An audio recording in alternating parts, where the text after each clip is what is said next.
যাচ্ছিস? আমি আমার ভাইকে কবর থেকে বের করতে যাচ্ছি। ভাইয়া আমি এখন তোমাকে কবর থেকে বের করবো। আরে এ তো ওই পাগলটা, কিন্তু ওর ভাইয়ের কবর খুঁজছে কেন? গিয়ে তো দেখতে হবে। এবার দাঁড়া, তুই তোর ভাইয়ের কবর খুঁজছিস কেন? একদম জ্বালাবি না কিন্তু, না হলে কুদালে মেরে তোর মাথা ফাটিয়ে দিব। কি, তুই আমাকে মারবি? দাঁড়া, তোর দাদুকে এখনই ডেকে নিয়ে আসছি। যা যা, দাদু আসার আগে আমি কবরটা খুলে ভাইকে বের করে ফেলি।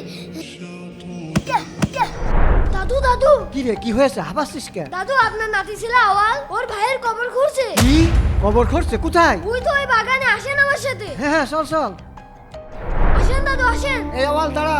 হ্যাঁ দাদু। হ্যাঁ, এই তোর ভাইয়ের কবর থেকে বের করছিস কেন? দাদু আমি যখন রাত্রে ঘুমিয়েছিলাম তখন। ভাই তুই আমাকে অন্য জায়গায় কবর দে, আমার কবরের পাশে বেনামাজির কবর। বেনামাজির কবরে অনেক আযাব হয়, সেটা দেখে আমার খুব ভয় করে। ভাই ভাই ভাই তাড়াতাড়ি যাই। হ্যাঁ? বন্ধুরা কমেন্টে সবাই আমিন লিখবে।